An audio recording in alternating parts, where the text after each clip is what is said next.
Morning students. तो जैसा कि हमने लास्ट आर्टिकल में quantum number principal quantum number पढ़ लिया हमने, एजीमुथल सब्सिडायरी या सेकेंडरी क्वांटम नंबर भी पढ़ लिया हमने, और मैग्नेटिक क्वांटम नंबर भी पढ़ लिया हमने। प्रिंसिपल क्वांटम नंबर को एन से रिप्रेजेंट कर रहे थे, एजीमुथल को एल से रिप्रेजेंट कर रहे थे, मैग्नेटिक क्वांटम नंबर को एम से रिप्रेजेंट कर रहे थे। ठीक है, एन सिंपली 1 2 3 4 ऐसे था, के एल n-1 था और m क्या था 2l+1। ऐसे ही अब उसके बाद में फोर्थ क्वांटम नंबर है आपके पास, वो क्या है, स्पिन क्वांटम नंबर। जो फोर्थ क्वांटम नंबर है वो है स्पिन क्वांटम नंबर। फोर्थ जो क्वांटम नंबर है वो आपके पास यहाँ spin quantum number, spin quantum number. तो स्पिन क्वांटम नंबर क्या है? स्पिन क्वांटम नंबर, तो स्पिन क्वांटम नंबर जो है हमारे पास वो क्या है कि it is that quantum number which described as electronic spin around its own axis similar to that of Earth when Earth spins its own axis while around the sun। ये कौन सा क्वांटम नंबर है? इस quantum number को कैसे describe कर सकते हैं हम कि जैसे कि एक इलेक्ट्रॉन अपने ओन एक्सिस के ऊपर घूमेगा, और अपने ओन एक्सिस के ऊपर कैसे घूमेगा कि जैसे अर्थ घूमता है, जब सन के बाहर चक्कर लगाता है, ये है मान लीजिए सन, तो इसके बाहर चक्कर लगा रहा है अर्थ, ऐसे अर्थ इसके बाहर चक्कर लगा रहा है, लेकिन खुद के एक्सिस के ऊपर भी क्या रहा है, घूम रहा है खुद के। जैसे एक लट्टू रहता है, एक लट्टू ऐसे भी घूमता है, स्पिनिंग लट्टू जो होता है, हम चाबी भर के उसको नीचे छोड़ते हैं फर्श के ऊपर, तो वैसे ऐसे चक्कर भी लगाता है और लेकिन खुद के एक्सिस के ऊपर भी घूमता रहता है ऐसे ही। ये मान लीजिए उसका एक्सिस है तो इसके ऊपर भी घूमता रहेगा और ऐसे भी घूमता रहेगा। तो ये इसको आप क्या कहते हैं, स्पिन क्वांटम नंबर। एक इलेक्ट्रॉन का खुद के एक्सिस के ऊपर घूमना, वो न्यूक्लियस के बाहर तो घूमेगा ही, लेकिन खुद के एक्सिस के ऊपर भी घूमेगा। जैसे कि अर्थ करता है, सन के बाहर तो चक्कर लगाता ही है और वो अपने एक्सिस के ऊपर भी घूमता है। इसे कहते हैं हम स्पिन क्वांटम नंबर। ये क्या होता है, स्पिन क्वांटम नंबर। ये स्पिन क्वांटम नंबर है, ये स्पिन क्वांटम नंबर। ये स्पिन क्वांटम नंबर है कि एक इलेक्ट्रॉन जो अपने एक्सिस के ऊपर भी घूमेगा और न्यूक्लियस के बाहर भी, जैसे कि अर्थ करता है, सन के बाहर भी घूमता है और अपने ओन एक्सिस के ऊपर भी घूमता है। ये होगा आपके पास। उसके बाद में कि इसको किस तरह से आप रिप्रेजेंट कर रहे हैं, कैसे आप इसे समझा रहे हैं, ये आपके पास है एमएस से इसे रिप्रेजेंट करते हैं, एमएस से, एमएस से। And MS have two values and और in a orbital electron has two orientations. एक ऑर्बिटल में दो इलेक्ट्रॉन हो सकते हैं मैक्सिमम, और एक इलेक्ट्रॉन जो है ना, एक ऑर्बिटल में जो दो इलेक्ट्रॉन का अपोजिट स्पिन होगा, टू ओरिएंटेशन होगा, एक एरोहेड ऊपर और एक डाउनवर्ड, मतलब एक अपवर्ड एक डाउनवर्ड। या it has to values of its orientation +1/2 और -1/2, +1/2 और -1/2। ये होंगे। एक ऑर्बिटल में दो इलेक्ट्रॉन होते हैं, उन दोनों का स्पिन देखो कैसा होगा, एक का अपवर्ड एक का डाउनवर्ड, एक का क्लॉकवाइज एक का एंटी क्लॉकवाइज। क्लॉकवाइज और एंटी क्लॉकवाइज भी कह सकते हो आप,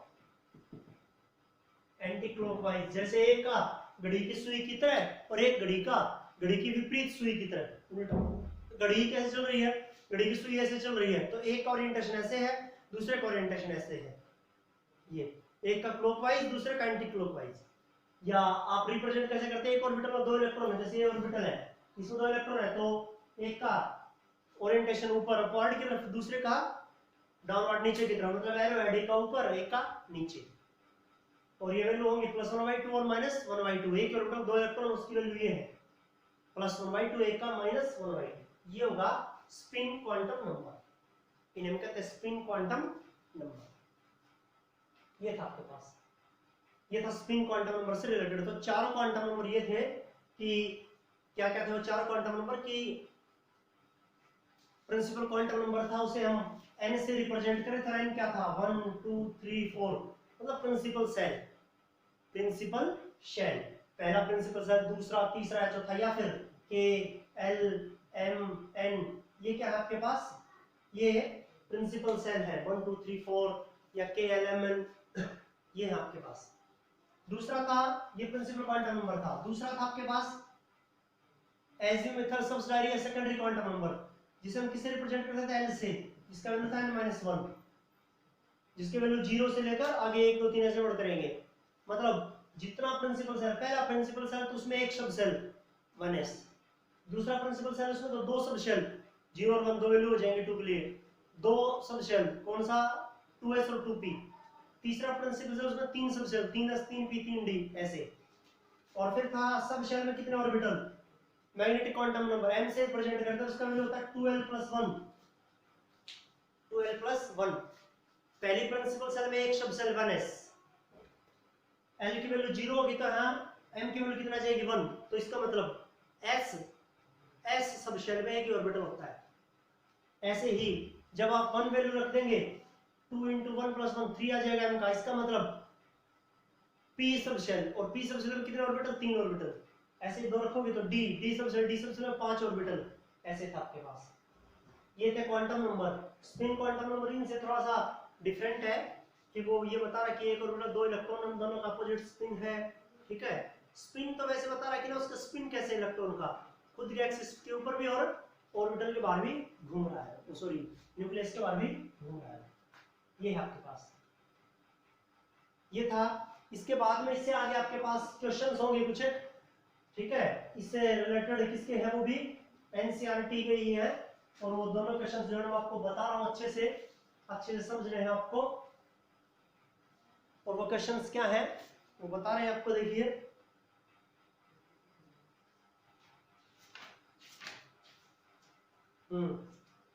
2.17 what is the total number of orbital associated with the principal quantum number n is equal to 3। Total number of orbitals बताने आपको, orbital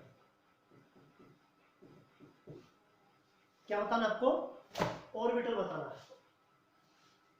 total number of orbitals बताने हैं जब प्रिंसिपल क्वांटम नंबर की वैल्यू कितनी है, 3 है। जब n इज इक्वल टू 3 होता है तो इस n इज इक्वल टू 3 में तीसरी प्रिंसिपल सेल में कितने ऑर्बिटल्स होंगे। तो देखिए n की जो वैल्यू 3 है, n is equal to 3, then l की वैल्यू क्या होगी, n-1, मतलब 3 - 1, 3 - 1 मतलब 2, और 2 के लिए कितनी वैल्यू हो गई है, 0 1 और 2, ये 0 1 और 2। n इज इक्वल टू 3 है तो l की वैल्यू कितनी होगी, 3 - 1 2, मतलब 0 से लेकर 2 तक, 0 1 और 2, ठीक है। और हम ये लिख कैसे रहे हैं, क्यों लिख रहे हैं, क्योंकि देखिए n इज इक्वल टू 3 है तो पहला प्रिंसिपल सेल 1 रखेंगे तो 0 आ जाएगा, 2 रखेंगे तो 1 आ जाएगा, 3 रखेंगे तो 2 आ जाएंगे, तो 0 से लेकर 2 तक वैल्यू है, 3 वैल्यू होगी। तीसरी प्रिंसिपल सेल में 3 सब शेल है 0 1 2। अब देखिए कौन कौन सी है, m 2l+1 होता है, तो m is equal to 2l, l की पहले वैल्यू 0 रखो, प्लस में 1 के लिए क्या आ गया आपके पास 1s, मतलब s जो होगा, ठीक है, s सब सेल आ जाएगा, 1 हटा दीजिए, ठीक है। और s होगा, और s में कितना ऑर्बिटल, एक orbital, m is equal to, अब 1 रखिए यहाँ l की जगह पर, 2 × 1 1 कितना हो गया 3, 2 × 1 2 + 1 3, 3 के लिए p में कितने ऑर्बिटल, 3 ऑर्बिटल।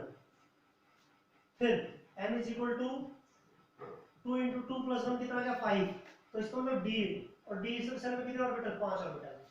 टोटल ऑर्बिटल जोड़िए अब, 1 + 3 + 5 कितना हो गया 9 ऑर्बिटल्स, 9 ऑर्बिटल्स होंगे तीसरी प्रिंसिपल सेल में। तो देखिए पहली प्रिंसिपल सेल में एक ही सब सेल 1s होता है, बताया मैंने आपको। दूसरी प्रिंसिपल सेल में 2 सब सेल होती हैं 2s और 2p। तीसरी प्रिंसिपल सेल में 3 सब सेल होती हैं 3s 3p और 3d, 3s 3p और 3d, 3s है 3p है और क्या है 3d है। तो 3s में कितने ऑर्बिटल, 1, 3p में कितने ऑर्बिटल, 3, 3d में कितने ऑर्बिटल, 5, मतलब s में एक ऑर्बिटल होता है, P में 3 ऑर्बिटल होते हैं, D में 5 ऑर्बिटल होते हैं, F में 7 ऑर्बिटल होते हैं। ये तो S में 1, P में 3, D में 5, 5 3 8 और 1 9, क्योंकि तीसरी प्रिंसिपल सेल में पूछा इसने। देखिए 1 2 3 तीसरा प्रिंसिपल सेल, उसमें ऑर्बिटल कितने 9। अब ऐसे भी निकाल सकते हैं, फॉर्मूला भी है एक और, n की वैल्यू है तो n की वैल्यू जो भी हो उसमें आपको ऑर्बिटल निकाल ले तो n स्क्वायर कर दीजिए। क्या कर दीजिए, n स्क्वायर कर दीजिए। ये सबसे इजी फॉर्मूला है। क्या फॉर्मूला है इजी, कि कोई भी प्रिंसिपल सेल गिवन हो n, उसमें ऑर्बिटल निकालना है तो क्या कर दीजिए, उसका स्क्वायर कर दीजिए। क्या कर दीजिए, उसका स्क्वायर। किसी भी प्रिंसिपल सेल में आपको नंबर ऑफ ऑर्बिटल्स निकालने हैं कि उसमें कितने ऑर्बिटल एसोसिएटेड होंगे, number of orbital associated in a principal shell, उसका फॉर्मूला होता है n स्क्वायर। तो देखिए क्या n की वैल्यू कितनी थी 3, तो 3 का स्क्वायर कर दो, 3 का स्क्वायर कितना होता है 9 ऑर्बिटल्स होंगे। तीसरी प्रिंसिपल सेल में 9 ऑर्बिटल्स होंगे। बस ये भी, ये होगा आपका आंसर। बस ये करना आपको, ये करना आपको, ऐसे करने हैं। ये था क्वेश्चन आपके पास, दोनों वे से समझाया मैंने आपको, ठीक है। कैसे भी आप समझ सकते, चीजों को बड़े ध्यान से सुनो, मैं कैसे बोल रहा हूँ।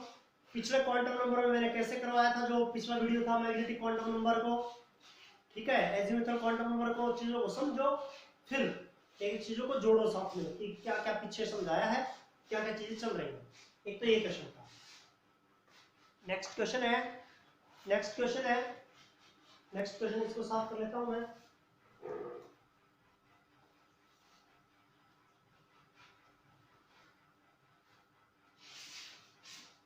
नेक्स्ट क्वेश्चन है, नेक्स्ट क्वेश्चन क्या है,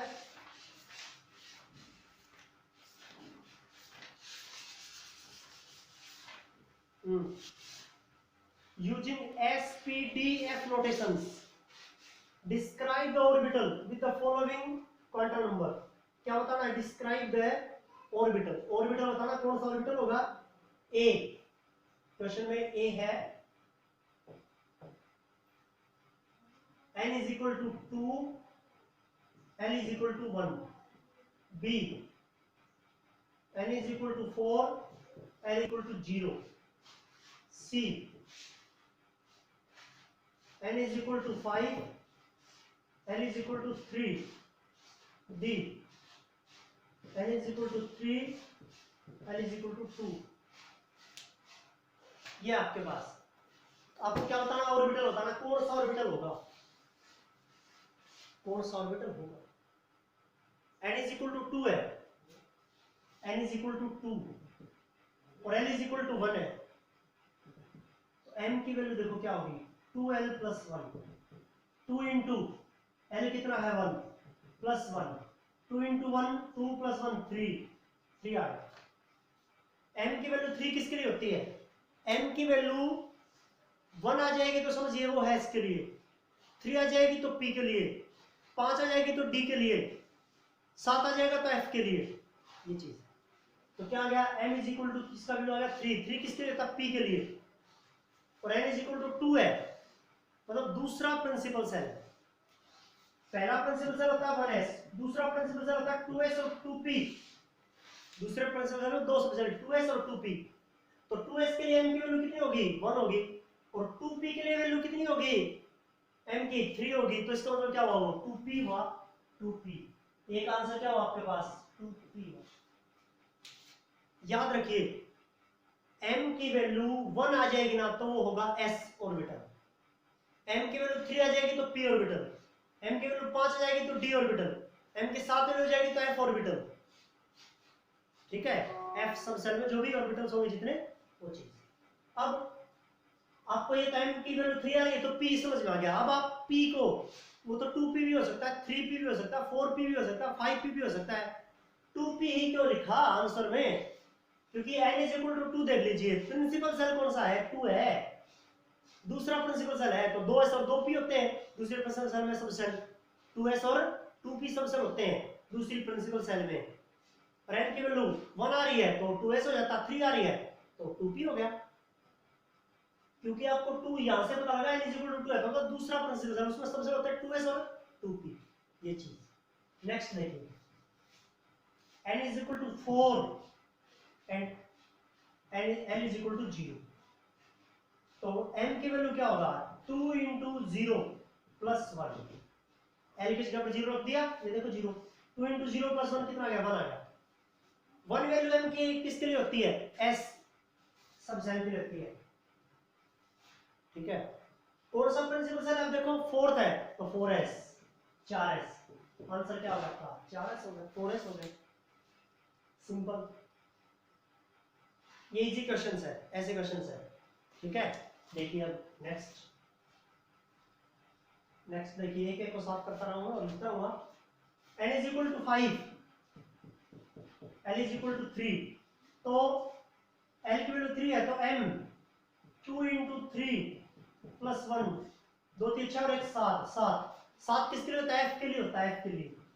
और कौन सा है, देखो n इज इक्वल टू 5 है, तो कौन सा प्रिंसिपल सेल है, पांचवा, तो पांचवा प्रिंसिपल सेल, उसमें सबसे पहले 5f हो जाएगा, ये 5f, ये होगा 5f, ये था आपके पास।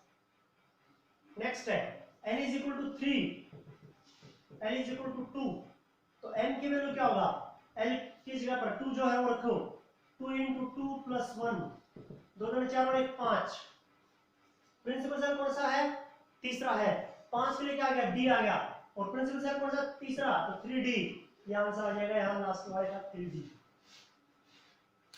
पहला हुआ 2p, दूसरा 4s, तीसरा 5f, चौथा 3d, ये है आपके पास। ये करने हैं आपको, ये करने हैं आपको, यहां इस तरह से चीजों को करना है। ये दोनों क्वेश्चंस थे, इनसे रिलेटेड कंपटीशन में जो क्वेश्चन आए हुए हैं वो मैं आपको फॉर्मूला ही बताऊंगा, उनको करवाऊंगा। पहले आप इन चीजों को एक बार अच्छे से समझ लीजिए, अब इनसे रिलेटेड जो क्वेश्चन होंगे वो करवाएंगे। इस यूनिट में ज्यादा आर्टिकल नहीं बची, अब ये है, अब शेप्स ऑफ ऑर्बिटल और फिर इलेक्ट्रॉनिक कॉन्फिगरेशन है, बस 2 ही आर्टिकल बचे हुए, समझिए 2-3 दिन का काम है इस यूनिट का भी, हम ये होगा आपके पास, ये करना है,